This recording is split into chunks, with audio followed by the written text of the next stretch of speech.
Since the past couple of years, the term GitOps comes up often when any bunch of nerds get together. Hearing the term, we can guess that this is an offshoot of DevOps.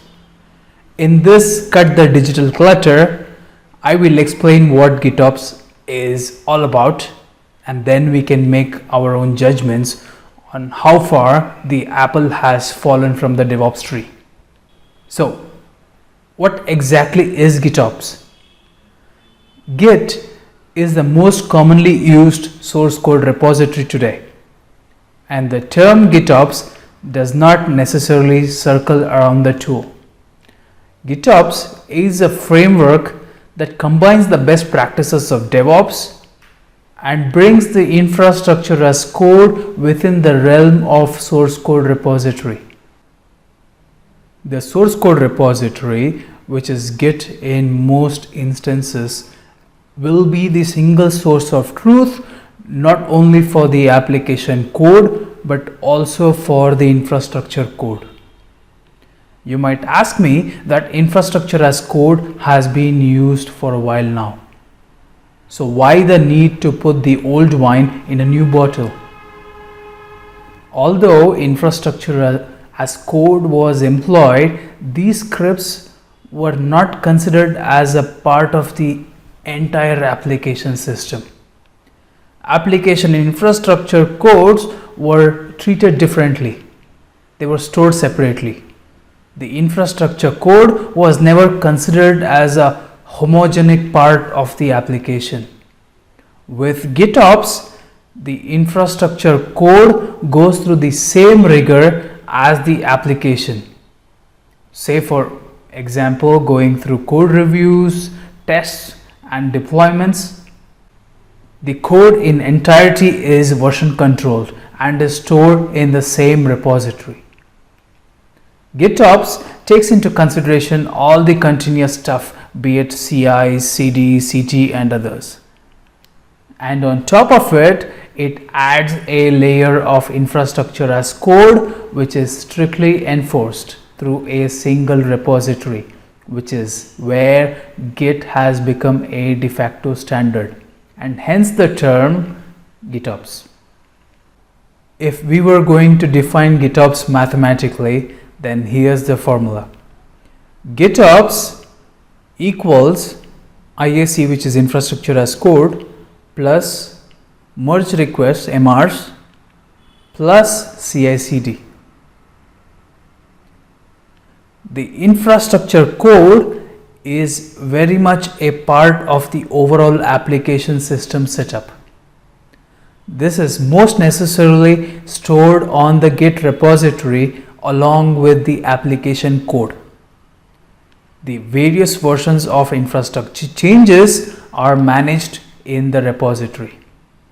As the application code goes through merges, so does the infrastructure code. Every merge, be it application or infrastructure, is subjected to code reviews.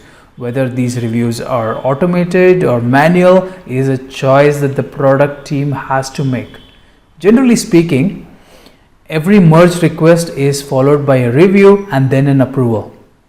The CI/CD pushes the application code as is done in DevOps. When it comes to infrastructure, the pipeline ensures that the target environment remains the same as the desired state. Any manual configuration changes that are carried out are outside the pipeline is overwritten. In a little while, I will tell you how this acts as a differentiator for GitOps to thrive over DevOps. Now the question around who manages the infrastructure code. Those coming from a DevOps background would say that this is a part of the ops responsibilities. Well, you would be mistaken in GitOps. The developer is made responsible for the infrastructure too. The developer is tasked to write the necessary infra code and push it into Git. Of course, he will have the necessary help from infra experts. But the ownership of writing the infra code is with the developer. A follow-up question: why would you give a purely ops responsibility to a developer, you might ask? Well, you should ask this question as it definitely deviates from what we consider as sane. Transformation is about disruption, and the developer stepping into the ops' shoes is one of them. Here is the rationale. With the developers at the helm of infrastructure provisioning, we are looking at the next level of collaboration. The developers are made responsible to choose the infrastructure they need and build it to their liking. The end result is a working software with desirable non-functional parameters. Developers often cite lack of infrastructure resources for their software to work at subpar levels. With the keys to the infrastructure with the developers, they no longer have the cushion to pass the buck to the ops guys. As the saying goes, you own it, you ship it. Why do I feel that in the next few years, most organizations will be jumping onto the GitOps bandwagon? Today, we are getting to a stage where a minute spent on maintenance or incident resolution is a minute wasted. Money that is flushed down the toilet.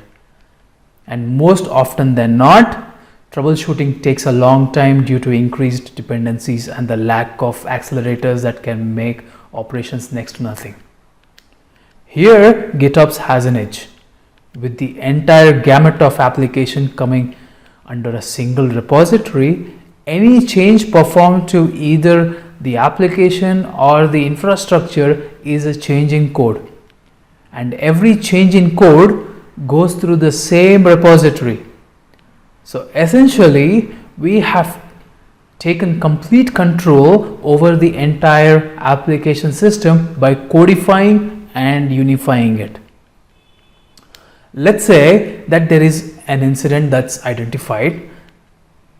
This is resolved through a code change, even if it is a configuration change on the infrastructure. So every single change done to the application is registered, tracked, and monitored. How is that for complete control? The second part is that we prefer to use a pull CI/CD pipeline rather than the traditional push pipeline. Through this, production issues can be fixed via pull requests rather than meddling with a live system if we are using a container orchestration tool such as Kubernetes. Not many organizations know of GitOps. This is a disruptor in my opinion and an opportunity for DevOps professionals to do something new and something that is a whole lot more challenging. I hope that I have decluttered the concept of GitOps in this session. If you liked what you heard, please spread the word. Bye-bye.